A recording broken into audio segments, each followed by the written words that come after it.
que aqui se encontram, todas as senhoras e os senhores que nos acompanham pela transmissão ao vivo. Eu aqui compareço depois de 30 anos em que um senador teve a honra de ser indicado para o Supremo Tribunal Federal.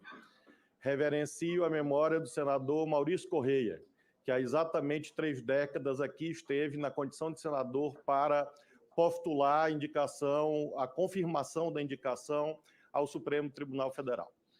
Aqui, e alhures, não é estranha a presença de políticos e políticas nas Supremas Cortes.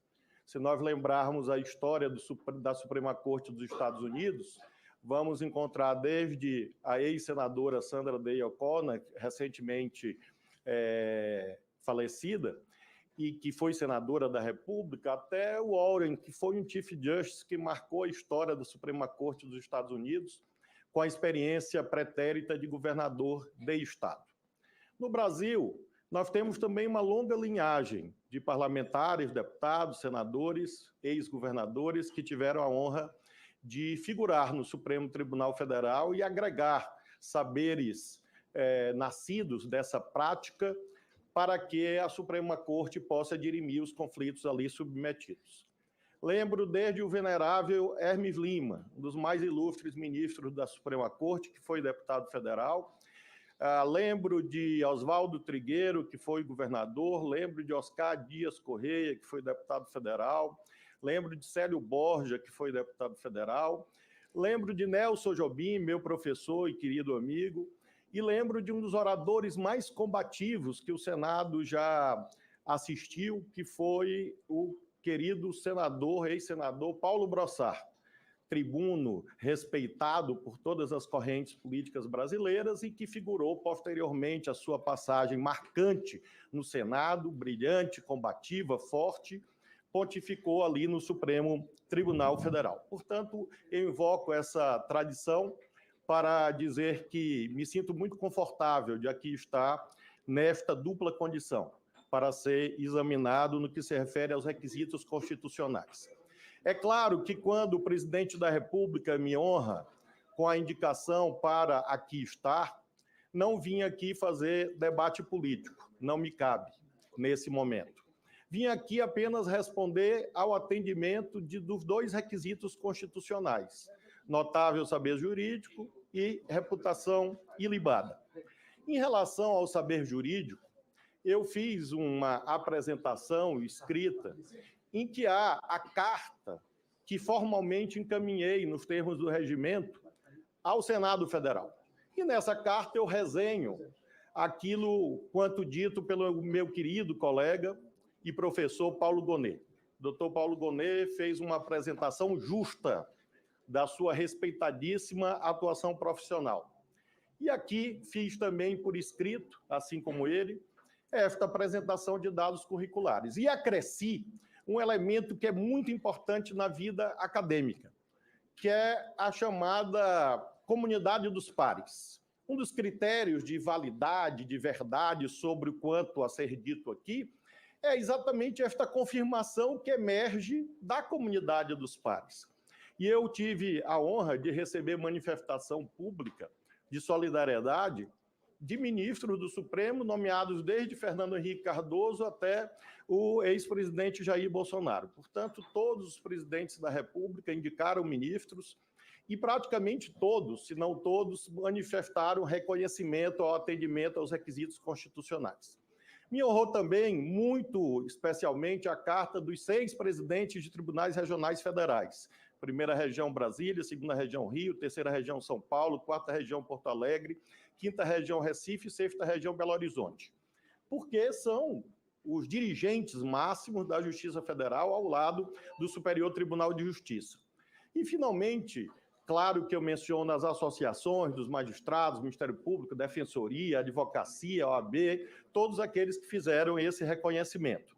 Portanto, dispenso mencionar dados curriculares nesse momento. Mas quero aludir, sobretudo, a compromissos, sobretudo a teses, que são fundamentais que eu possa partilhar com este Senado acerca da verdadeira visão que eu tenho acerca da atuação do Poder Judiciário pátrio. A pergunta que se põe é: o que fazer no Supremo?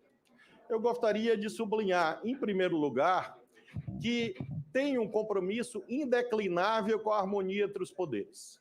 É nosso dever fazer com que a independência seja preservada, mas, sobretudo, a harmonia.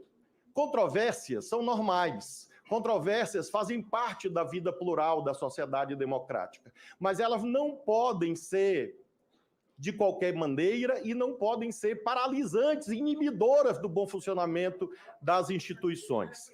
Lembro que na Itália, na França, no pós-guerra, houve um momento de afirmação das Supremas Cortes em que havia também um diálogo, às vezes mais conflituoso, às vezes menos, entre aquelas instituições recém-nascidas naquele cenário dos anos 40 e 50 na Europa, para que pudessem dialogar com a política daquele momento e encontrar o ajustamento correto, às vezes 10, 20, 30 anos nesse diálogo democrático.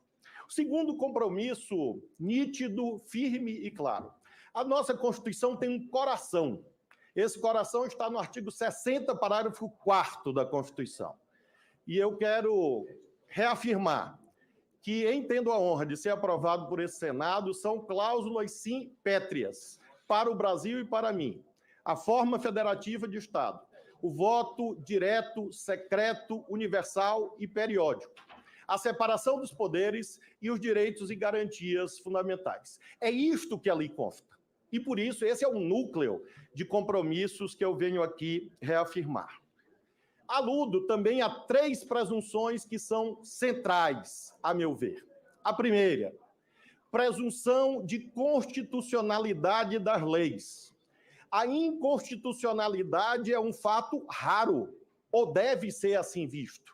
A inconstitucionalidade de uma lei só pode ser declarada quando houver dúvida, quando não houver dúvida, acima de qualquer critério razoável. Então, nós precisamos de uma certeza. E nas zonas de penumbra, como eu fiz a vida toda, há que se prestigiar a atividade legislativa.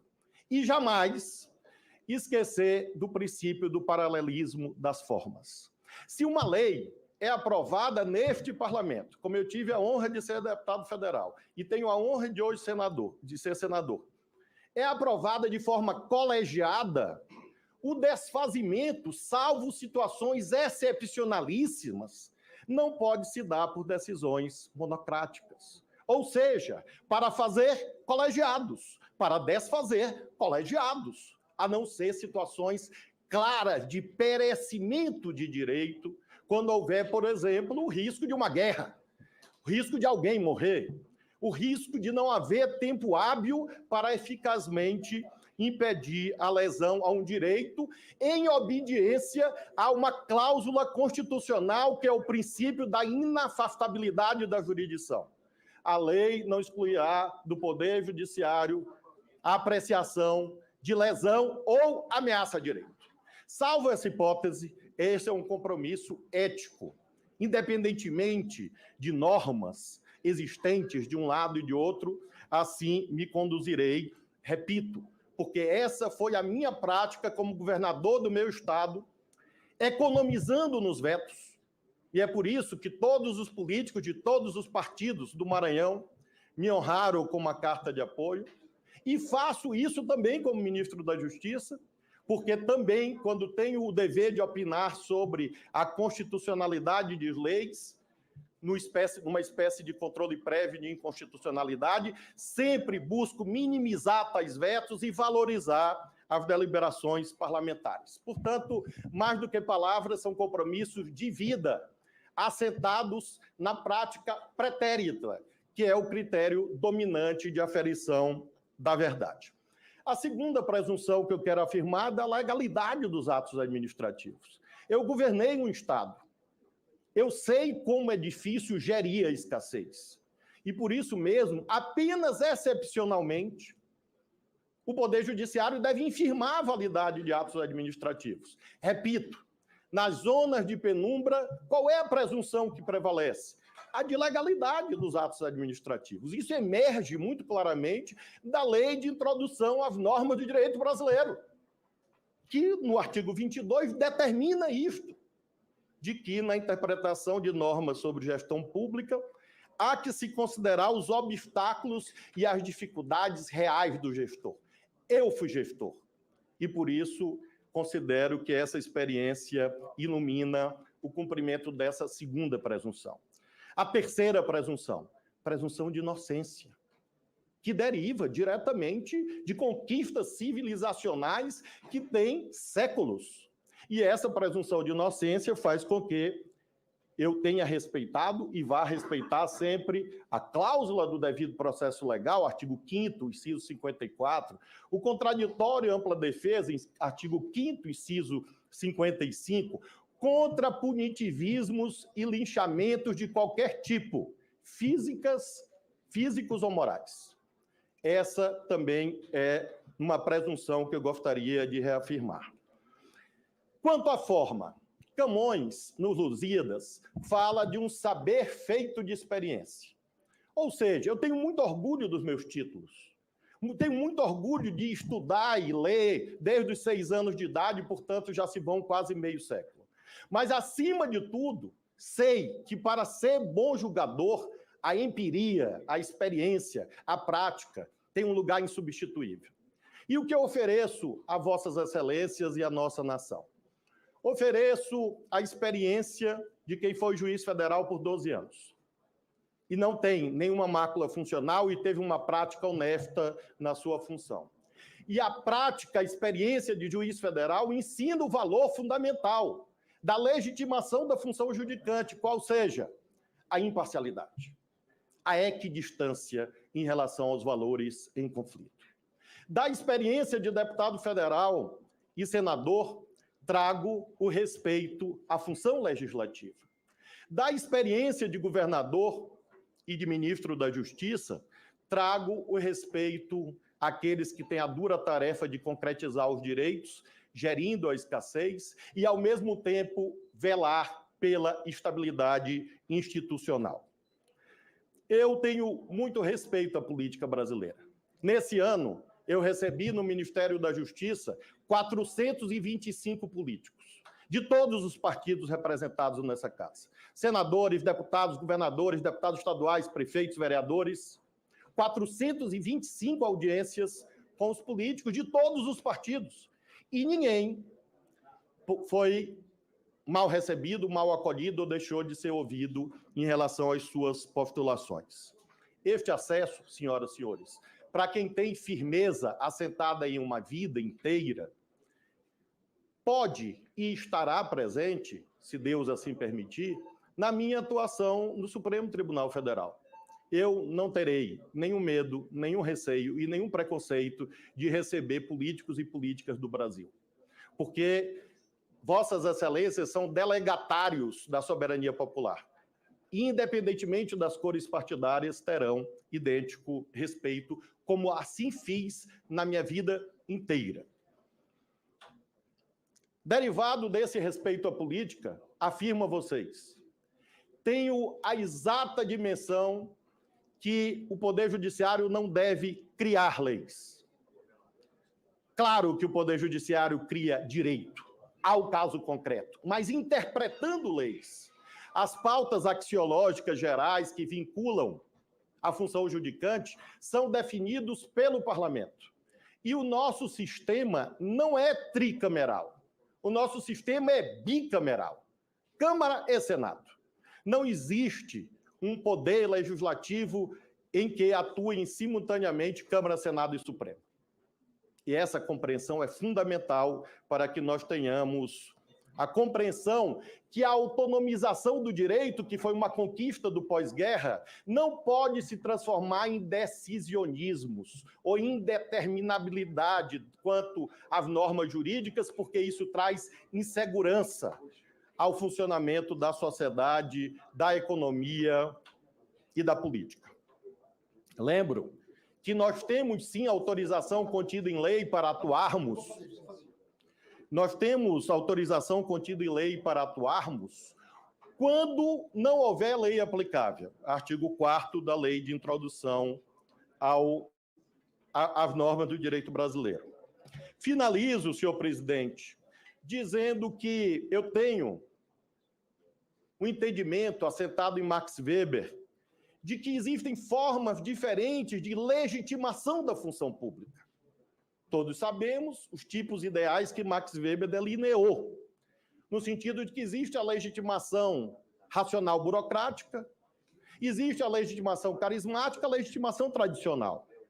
Um juiz não assenta a sua legitimidade no carisma pessoal. Um juiz deve assentar a sua legitimidade no cumprimento das normas e no respeito às tradições. Porque daí que o Poder Judiciário pode extrair a sua isenção aos olhos da sociedade. Discrição e ponderação são deveres indeclináveis de um magistrado. Diferente da forma como os políticos atuam. São funções diferentes.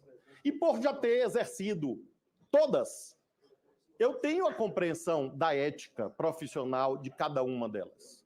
Claro que o político tem que ter nitidez, exposição nas suas posições. É claro que sim, mas o juiz não, é diferente. E, portanto, não se pode imaginar o que um juiz foi ou que um juiz será a partir da leitura da sua atitude como político. Seria como examinar um goleiro à luz do comportamento como centroavante. É claro que são papéis diferentes. Por isso, finalizo dizendo que todos nós que aqui estamos temos cores diferentes. Estamos com ternos, gravatas diferentes. Quando temos campanhas eleitorais, vestimos camisas de diferentes cores. No Supremo, isso não acontece. Todas as togas são da mesma cor. Ninguém adapta a sua toga ao seu sabor. Todas as togas são iguais.